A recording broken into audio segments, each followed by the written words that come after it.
Hello, hello, welcome back. Bienvenue encore sur notre chaîne Chrétien 4.0 pour un petit temps encore ensemble. J'espère que vous vous portez bien et que vous pétez la forme. Je vais aussi très bien. Grâce au Seigneur. Donc aujourd'hui, on va partager sur le sujet de la prospérité. Voilà, on est dans Amos 3 et 4. Donc les deux versets. 3 versets 2 à 11, les deux chapitres plutôt. Donc Amos 3, 9 à, on est dans Amos 3, 9 à 11, je lis. Faites retentir votre voix dans les palais d'Adot et dans les palais des pays d'Égypte. Et dites, rassemblez-vous sur les montagnes de Samarie et voyez quelle immense confusion au milieu d'elle. Quelle violence dans son sein. Ils ne savent pas agir avec droiture, dit l'Éternel. Ils entassent dans leur palais les produits de la violence et de la rapine. C'est pourquoi ainsi parle le Seigneur l'Éternel. L'ennemi investira le pays, il détruira ta force. Et tes palais seront pillés. 4 maintenant, 2 à 3. Le Seigneur l'Éternel l'a juré par sa sainteté. Voici, les jours viendront pour vous où l'on vous enlèvera avec des crochets et votre postérité avec des hameçons. Okay. Vous sortirez par des brèches chacune devant soi. Donc c'est ça, les deux chapitres.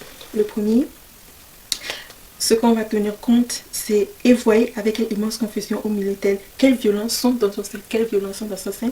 Ça nous intéresse. Ils entassent dans le palais des produits de violence et de la rapine. Ils entassent dans le palais des produits de violence et de la rapine. Donc voilà. Qu'est-ce qui amène à ce sujet aujourd'hui, c'est que on est dans un monde prospère, hein. On est dans un monde prospère comme on n'a jamais, que l'humanité n'a jamais eu, où on peut entreprendre, on peut faire son business aujourd'hui en ligne, etc. Et ramener ainsi beaucoup de flux, beaucoup d'argent, en tout cas dans son compte.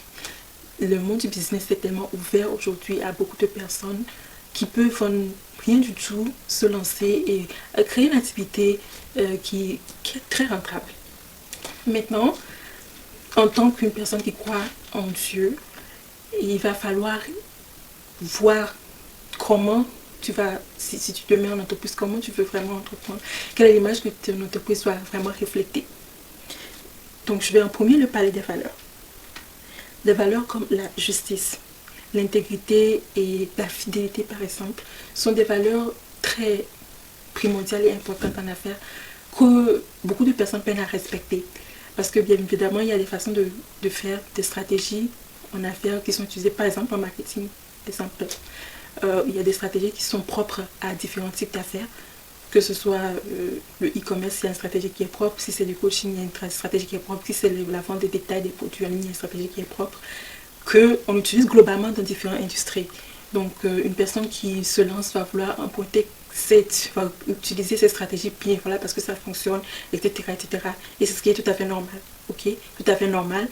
Cependant, si tu veux bâtir un business qui repose sur des valeurs sûres, il faut évaluer et creuser un peu plus en profondeur. Je vais laisser là, on va partir. La prospérité, en fait, prospéra qui veut dire que ton âme prospère.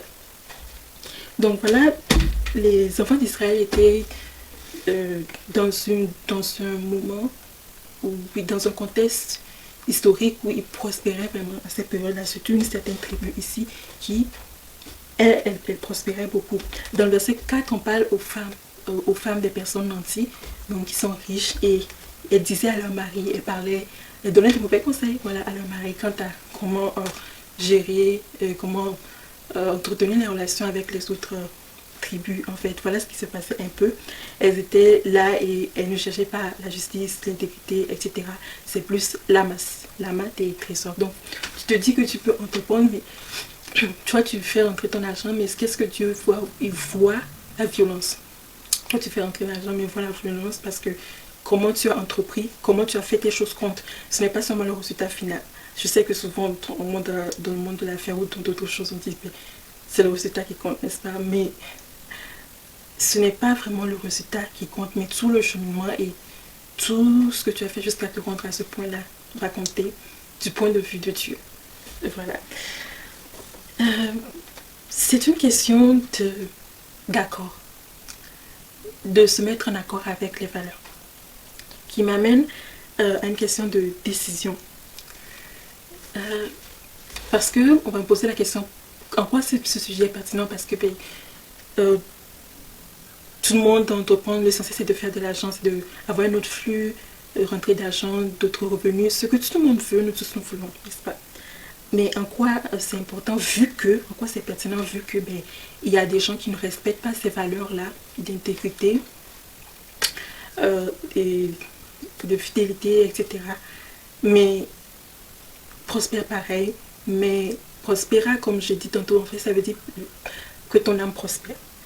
Mais on dit souvent la prospérité, on entend par là la richesse financière, mais la première définition, c'est que ton âme prospère. C'est ce que ça veut dire, c'est un mot latin. Là, mais on l'emploie comme ça, donc je vais l'employer pareil aussi dans ce cas-ci. Mais elle vient de mettre l'emphase dessus.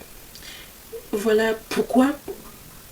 Est-ce que ça vaut la peine, vu que d'autres personnes, beaucoup de gens brassent de l'argent illégal ou légal, mais dans la malhonnêteté, dans leur opération en fait. Comment, peu importe, n'est-ce pas, on se dirait, peu importe, l'essentiel c'est que ça rentre, l'essentiel c'est qu'une business, il faut des clients, il faut que ça rentre de l'argent et ça tourne. Mais en quoi c'est pertinent, vu que même des personnes qui n'ont pas ces valeurs-là sûres, dont on vient de parler tantôt, prospèrent quand même. Parce que quand tu es là, et voilà ta compagnie, il y a l'effet de miroir en fait. Ta compagnie reflète qui tu es. Et les fruits de ton travail reflèteront qui tu es, que tu le veuilles ou non. En fait, c'est sûr que maintenant, on le verrait peut-être pas que une compagnie croule parce que elles sont malhonnêtes, elles n'arrivent pas à tenir par leur parole plutôt. Quant aux propositions qu'ils ont fait à leurs clients ou bien dans leur procédé d'affaires, il y a des choses qui sont détournées, etc. etc. On ne voit pas tout de suite que ça peut faire facilement couler une compagnie. Ça arrive, mais ce n'est pas assez probant et la réputation de la personne quand ça arrive, c'est entaché, devient entaché. Mais beaucoup de choses comme ça se passent en affaires très très très régulièrement, mais on ne voit pas nécessairement l'effet et beaucoup d'entreprises seraient là à prospérer des années. Peu importe si les personnes en elles-mêmes n'intègrent pas ces valeurs-là dans leur vie. Mais ce qui est sûr, c'est que il y a l'effet miroir et ça y est là. Et étant donné, c'est important, étant donné que tout part de toi, tu ne veux pas, si tu crois en tout cas en Dieu, tu ne veux pas avoir ces brèches-là pour devoir attirer certaines choses vers toi, quoi. Donc avant tout, c'est une question de décision.